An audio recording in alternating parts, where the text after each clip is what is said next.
दोस्तों हम 10th का मैथ का पेपर डिस्कस कर रहे हैं जो आपके अभी एग्ज़ाम हो गए 2023-24 में। उसका मॉडल टेस्ट पेपर है जो बोर्ड ने डाला है। तो उसमें पार्ट 3 तक हमने 18 MCQ डिस्कस कर लिए थे। अब उससे आगे स्टार्ट करते हैं। अब 2-2 मार्क्स के क्वेश्चन स्टार्ट होंगे। देखो इसमें होगा क्या कि इसमें लिखा है कि पहले 1 से 18 तक होते हैं एक मार्क्स के, मतलब उसमें 16 करना। तो उसके बाद है प्रश्न खंड ब में, मतलब खंड सेक्शन बी में प्रश्न संख्या 19 से 26 तक प्रश्न है। इनमें से कोई 5 करने हैं। तो 19 से 26 तक के उसमें से 5 चूज करने हैं आपने। तो हम तो सारे करेंगे पर आपने 5 करने पेपर में, ठीक है। और ये 2-2 मार्क्स के हो गए, ठीक है। अब स्टार्ट करते हैं। देखिए क्वेश्चन नंबर 19, इसमें बोला है सिद्ध कीजिए कि √3 एक अपरिमेय संख्या है। मतलब प्रूव करना है हमारे को कि √3 है जो ये इरेशनल नंबर है। तो मैंने आपको बोल दिया है कि √2 वाले क्वेश्चन हमेशा आते ही आते प्रूव करने के, डेफिनेट है, हर सीरीज में आएगा। तो √2 वाले जितने भी है ना वो एग्जाम्पल उसमें, तो वो सारे कर लेने आपने। √3 है, किसको √2 पूछ सकते, किसको √5 पूछ सकते, ठीक है। तो स्टार्ट करते, ज़्यादा टाइम वेस्ट करेंगे।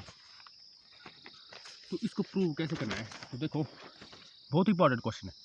प्रूव दैट ये √5 लिखा है मैंने, ये है √3 है वो। तो प्रूव दैट √3 इज इरेशनल। इसके लिए देखो let us assume contrary that, इसमें लिखेंगे √3। लेट अस अज्यूम सारे सेम है, 2 3 5, बस 5 और 3 चेंज होता है इसमें, या 2 चेंज होगा, ठीक है। Let us assume contrary that √3 is rational. हमारे को कॉन्ट्ररी का मतलब है कि हमारे को ये उल्टा मानना पड़ता है, विरोधाभास, ठीक है ना। आपने हिंदी में भी लिख लेना है, जो भी आपको करवाया है ना वैसे लिख लेना आपने, ऐसे ही होगा। तो हिंदी में भी कर लेना इसको ट्रांसलेट। तो कॉन्ट्ररी का मतलब होता है विरोधाभास। हम उल्टे तरीके से हम मान रहे हैं कि जो ये √3 है ये रैशनल मान रहे हैं हम इसको। ये प्रूव तो हमारे को रैशनल करना है पर हम मान रहे हैं इसको रैशनल। इरेशनल का उल्टा है रैशनल, ठीक है। तो अगर ये रैशनल है तो इसको क्या लिख सकते हैं बेटा, A/B की फॉर्म में लिखा जा सकता है। आपको पता है ना, जो ये होते हैं रैशनल नंबर होते हैं उनको फ्रैक्शन की फॉर्म में लिख सकता है। जैसे 4 है, ये रैशनल नंबर, इसको मैं 4/1 लिख सकता हूँ, ठीक है। जैसे 3/4 है, ये भी इरेशनल है क्योंकि फ्रैक्शन में है, ठीक है। इरेशनल नंबर को नहीं लिखा जा सकता ऐसे फ्रैक्शन में। अगर ये √3 हमने रैशनल मान लिया तो इसको फ्रैक्शन की फॉर्म में लिखा जा सकता है, मतलब A/B की फॉर्म में लिखा जा सकता है। इसको P/Q भी बोला जाता है, ठीक है। अब आगे A एंड B आर को प्राइम। अब को प्राइम क्या होते हैं, ये भी यहाँ पे सोचने वाली बात है। अब को प्राइम क्या होता है, को प्राइम नंबर होते हैं जिनका HCF 1 हो, या जिनका ऐसे बोल सकते हैं आपकी जिनका 1 के अलावा कोई भी कॉमन फैक्टर ना हो। 1 तो सबका कॉमन फैक्टर होता ही है, जैसे 3 और 4 ले लूँ मैं, ठीक है। तो इनका अगर आप फैक्टराइजेशन करोगे तो इनका 1 के अलावा आपको कोई कॉमन फैक्टर मिलेगा नहीं, ठीक है। इसलिए को प्राइम है। जैसे 8 और 9 होगा, इनका 1 के अलावा कोई कॉमन फैक्टर नहीं है, तो ये को प्राइम है, ठीक है। तो हमने इनको को प्राइम मान लिया है, ठीक है। इस बड़े काम अब काम आएगा क्यों माना हमने को प्राइम, बाद में बताऊँगा मैं, ठीक है। तो √3b = A। तो मैं यहाँ पे देखो क्या करेंगे हम, √ हटाने के लिए क्या करते हैं बेटा, स्क्वेयरिंग करते हैं ना। तो स्क्वेयरिंग ऑन बोथ साइड। तो स्क्वेयरिंग करेंगे बोथ साइड तो क्या हो जाएगा, √3b का स्क्वायर = A का स्क्वायर। दोनों साइड होती है स्क्वायर, तो स्क्वेयरिंग तो ऐसे नहीं एक ही साइड हो। तो √3 का स्क्वायर कितना हो जाएगा, 3, और b का स्क्वायर b², और ये क्या आ जाएगा, A², ठीक है। अब यहाँ से बेटा क्या शो हो रहा है, देखो यहाँ से शो हो रहा है, देखो क्या लिख सकता हूँ मैं, b² = A²/3 लिखा जा सकता है ना। देखो 3 यहाँ पे मल्टीप्लाई हो रहा है, दूसरी साइड क्या होगा, डिवाइड। तो इसका मतलब है, सॉरी ये A² है, इसका मतलब है कि A² इज डिविजिबल बाय 3। जो A² है ना वो 3 से डिविजिबल हो रहा है ना डिवाइड बेटा, ठीक है। तो एक आपने थ्योरम पढ़ी है एक 1.3 में, उसमें क्या बोला है कि अगर कोई प्राइम नंबर किसी नंबर के स्क्वायर को डिवाइड करे तो वो उस नंबर को भी वो डिवाइड करेगा, ये बोला है, ठीक है। इसका मतलब ये है कि अगर कोई प्राइम नंबर जैसे 2 3 5 करे प्राइम नंबर, अगर ये किसी के स्क्वायर को डिवाइड करता है, जैसे मैं ये लेता हूँ मैं, ले लो कोई भी एग्जाम्पल ले ला आपने, मेरे को एग्जाम्पल अभी आ नहीं रहा है दिमाग में। हाँ चलो यही ले लो, देखो 81 है, जैसे 81 है, इसको ये किसका स्क्वायर है, ये 9 का स्क्वायर है ना 81। तो जो 3 है वो 81 को बेटा डिवाइड करता है पूरा। 3 2 जा 6 और 2 आएगा तो कितना आएगा यहाँ पे 3 7 जा तो 27 से मतलब 27 आएगा ना। तो 3 इसको कम्प्लीटली डिवाइड कर रहा है ना, देखो भाग कर रहा है इसको। तो अब ये 3 है ना तो ये 9 को भी डिवाइड करेगा, क्योंकि ये 9 के स्क्वायर को डिवाइड कर रहा है तो ये 9 को भी डिवाइड करेगा ही करेगा। ये थ्योरम है, उस थ्योरम में बोला है, ठीक है। तो वैसे यहाँ पे अगर 3a स्क्वायर को a square is divisible by, अगर a स्क्वायर 3 से डिविजिबल हो रहा है तो a then a is also divisible by 3, ठीक है। ये हो गया, इसको छोड़ देंगे हम यहीं पे। अब इससे आगे लेंगे, देखो a is equal to 3c। मैं लिख सकता हूँ, देखो where c is any integer. a को मैं 3c के इक्वल लिख सकता हूँ। क्यों लिख सकता हूँ, क्योंकि बेटा a है ना जो वो 3 से डिविजिबल हो रहा है। मैं a को 3c 3p कुछ लिख सकता हूँ, ठीक है। तो a is equal to 3c इसलिए लिख सकता हूँ। देखो जो अगर a यहाँ पे आ जाएगा ना, इसके नीचे आ जाएगा, देखो c is equal to a upon 3, क्योंकि 3 से a डिविजिबल हो रहा है बेटा, ठीक है ना, इसलिए लिखा जा सकता है इसको। देखो a is equal to 3c, जब 3 यहाँ पे देखो 3 यहाँ से इसके a के नीचे आ जाएगा ना, हो रहा है ना डिविजिबल, क्योंकि डिविजिबल हो रहा है इसलिए मैं देखो 3 ऐसे लिख सकते हैं आपकी a अपॉन 3 यहाँ जाएगा तो क्या हो जाएगा मल्टीप्लाई। तो इसको ऐसे ध्यान रखना है। तो हर क्वेश्चन में होगा, अगर आपको नहीं भी आता समझ तो इसको याद रखें कि a is equal to 3c या 5c, 5 वाले में 5c लिखे तो 2 वाले में 2c, ठीक है। तो इस वैल्यू को मैं पुट करूँगा इसमें, इस इक्वेशन में, जो ये मेरी देखो यहाँ पे ये इक्वेशन है, ठीक है बेटा। इसको चाहे 1 मान लो आप। जब इसमें पुट करूँगा मैं तो क्या हो जाएगा 3b square is equal to a की जगह पे आएगा 3c, ठीक है, 3c का स्क्वायर, ठीक है ना, ध्यान रखना है। सब क्वेश्चन में बेटा ऐसा होगा, बस 3 की जगह पर 2 है या 5 है, ऐसा है बस। तो देखो ये हो गया। अब 3b स्क्वायर, 3 का स्क्वायर कितना होता है 9, c का स्क्वायर कितना है c स्क्वायर, 3 का भी स्क्वायर है और c का भी स्क्वायर है, घात मतलब, ठीक है ना, हिंदी में भी आप समझ रहे होगे आई थिंक। तो अब आगे अब यहाँ से क्या शो हो रहा है बेटा, देखो अब मैं यहाँ से b स्क्वायर की वैल्यू, देखो b square is equal to 9c square upon 3, cut गया ना ये, ठीक है, कट गया ना बेटा, 3 3 जा 9, तो क्या आ गया b square is equal to 3c square. ये मेरे को क्या शो कर रहा है, देखो यहाँ से इसको क्या लिख सकता हूँ मैं, देखो यहाँ से क्या लिखा जा सकता है b स्क्वायर अपॉन 3 यहाँ पे मल्टीप्लाई हो रहा है ना, और यहाँ पे क्या हो जाएगा डिवाइड होगा इस साइड आके, ठीक है। तो ये मतलब मेरे को क्या करना था, मेरे को a स्क्वायर को भी 3 से डिवाइड करना था और b स्क्वायर को मेरे को 3 से डिवाइड करना। देखो यहाँ पे क्या मैंने, देखो a स्क्वायर को क्या है 3 से डिवाइड में, तो इसके नीचे लाना था, वैसे b स्क्वायर के नीचे ला दिया मैंने 3, तो ठीक है। तो इससे क्या लिखा जा सकता है b square is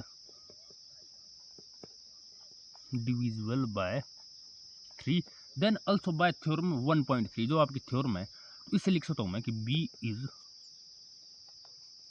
also divisible by 3, ये लिख सकते हैं बेटा, थ्योरम को यूज करके हम ये लिख सकते हैं, ठीक है। तो देखो अब a भी 3 से डिवाइड हो रहा है, b भी 3 से डिवाइड हो रहा है, तो इसका मतलब है कि ये दोनों ही 3 से डिवाइड हो रहा है, तो ये को प्राइम कैसे हो सकते हैं, और हमने ये को प्राइम मानना है, ठीक है। तो यहाँ पे क्या लिख सकता हूँ मैं, देखो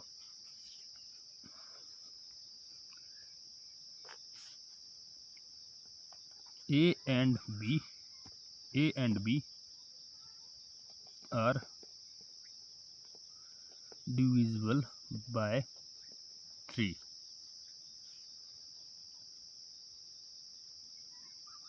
then a and b are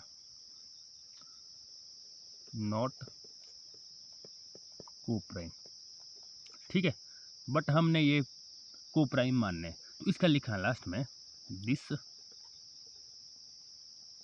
contradiction arises due to our wrong assumption. Hence, root 3 is irrational number. ठीक है, क्या हुआ है देखो, ए और क्या समझना बेटा इसको, ए और बी को हमने क्या माना था, को प्राइम नंबर। को प्राइम नंबर होते हैं जिनका कोई भी फैक्टर नहीं होता है, ठीक है ना। ए और बी को हमने को प्राइम मानना था, पर अब ये इनका तो फैक्टर निकल गया। क्या फैक्टर निकल गया इनका, ए भी डिवाइड हो रहा है 3 से, बी भी डिवाइड हो रहा है 3 से। इसका मतलब इनके तो 1 के अलावा भी क्या फैक्टर निकल गया। देखो अगर बी अगर 3 से डिवाइड हो रहा है तो इसका मतलब है कि बी का फैक्टर है 3, ठीक है। अब ए अगर 3 से डिवाइड हो रहा है तो इसका मतलब है कि ए का फैक्टर है 3। जब इनका 3 फैक्टर है दोनों का, तो कॉमन फैक्टर भी हुआ ना इनका 3, ठीक है। और तो ये हमारी मतलब तब ये को प्राइम नहीं हो सकते, और हमने ये को प्राइम मानना है, तो ये रॉन्ग अजम्पशन होगी, इसलिए इसको कॉन्ट्राडिक्शन मेथड बोला जाता है, ठीक है। तो उम्मीद है आपको समझ आया होगा। सारे क्वेश्चन इसी टाइप के होंगे बेटा, ठीक है। कोई डाउट होता तो आपने पूछ लेना। अब नेक्स्ट क्वेश्चन देखता हूँ मैं, टाइम इसमें ज़्यादा लग रहा है, अब ज़्यादा टाइम नहीं लगेगा, इसमें थोड़ा ज़्यादा लग गया। अब क्वेश्चन नंबर 20 है, HCF पे दिया हुआ 306 और 657 इज इक्वल टू 9, ठीक है। तो इसमें हमारे को क्या फाइंड करना है, एलसीएम फाइंड करना है, ठीक है।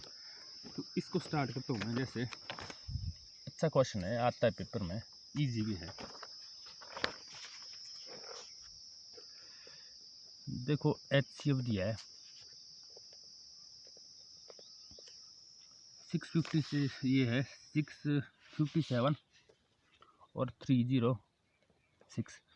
इनका HCF दिया है 9 ने दिया हुआ है, 9 है।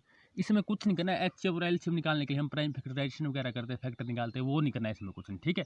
इसमें क्या बोला है, आपकी बुक में भी है क्वेश्चन, उसमें बोला है एक, आपको लिखा होना, देखो HCF इंटू LCM क्या होता है, प्रोडक्ट ऑफ 2 नंबर्स, ठीक है। किसी 2 नंबर का HCF होता है ना, वो उनके प्रोडक्ट के भी इक्वल होता है। जैसे हम 4 और 2 का HCF क्या होगा, सॉरी इसमें HCF देखो, किसी 2 नंबर का HCF और LCM का प्रोडक्ट उनके प्रोडक्ट के भी इक्वल होता है। जैसे 4 और 2 का HCF क्या है 2, और 4 और 2 का LCM क्या है 4। 4 2 कितना होता है 8, तो ऐसे भी 4 2 कितना होगा 8 ही होगा ना। देखो एग्जाम्पल दो आपको, जैसे ये ना 4 और 2 का HCF क्या है 2, 4 और 2 का LCM क्या है, LCM है 4, ठीक है।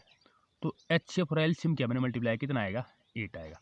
अगर मैं ऐसे भी करूँ 4 और 2 मल्टीप्लाई तो वो भी कितना आएगा 8 आएगा। यही थ्योरम बोला है, जो HCF और LCM का प्रोडक्ट है वो उन नंबर के प्रोडक्ट के भी इक्वल होगा। तो यहाँ पे देखो ये फॉर्मूला है बेटा, प्रोडक्ट ऑफ 2 नंबर।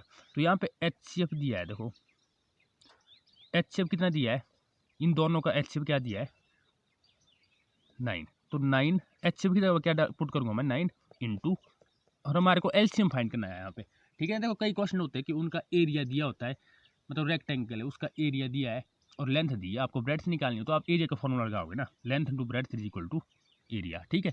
तो वहाँ से ब्रेड्थ निकल जाएगी, ठीक है, या लेंथ निकल जाएगी। एक चीज़ दी होती है लेंथ होती दी, वैसे यहाँ पे HCF दिया है, LCM निकालना है, इसके फॉर्मूले को यूज़ करते हैं। प्रोडक्ट इनका प्रोडक्ट तो लेना पड़ेगा, प्रोडक्ट ऑफ 2 नंबर। तो ये 2 नंबर दिए हमारे को 657 और 306, इनका मैं प्रोडक्ट ले लूँगा, मतलब 657 प्रोडक्ट मतलब मल्टीप्लाई। तो ये मल्टीप्लाई आपको करना पड़ेगा, ये मैंने पहले किया मल्टीप्लाई, यहाँ टाइम वेस्ट होता। तो ये मल्टीप्लाई, ये है मैंने मल्टीप्लाई इसका देखता हूँ मैं कितना है, ये मैंने पहले लिखा था 201042, ठीक है। ये इसका मल्टीप्लाई मैंने पहले किया था। तो यहाँ से LCM क्या आ जाएगा, तो LCM आ जाएगा यहाँ से, देखो 9 यहाँ पे मल्टीप्लाई और दूसरी साइड क्या होगा डिवाइड, 201042, ये LCM आ जाएगा डिवाइड बाय 9 से डिवाइड किया, तो 9 से मैं इसको डिवाइड करूँगा। देखो 9 2 ज़ा 18, 2 बचा ठीक है 21 बना, 9 2 जा 18, 3 बचा 30 बना, तो 9 3 जा 27, 3 बचा 34 बना, ठीक है 9 3 जा 27, तो अब बच रहा है 7 बच रहा है, ठीक है तो ये बना 72, 9 8 जा 72, एलसीएम इज इक्वल टू 2 2 2 2 3 3 8, ये आ गया एलसीएम आपका, ठीक है। तो अब भी मैंने तो शॉर्टकट में डिवाइड किया, अगर आपको नहीं आता है तो आपने तो नॉर्मली डिवाइड करना है इसको, जैसे भी करते हैं आप ऐसे, इसको अंदर लिख लेना 9 इस बार, ठीक है। तो इसका आंसर आएगा 22338, तो ये था फाइनल आंसर इसका। तो 2 ही क्वेश्चन हुआ हमारे, वीडियो थोड़ी बड़ी होगी है, इसमें रूट वाले में लग गया थोड़ा टाइम, बाकी क्वेश्चन में ऐसा टाइम नहीं लगेगा, ठीक है। फिर भी कोई आपका डाउट पड़ता है तो आपने पूछना है। Thank you.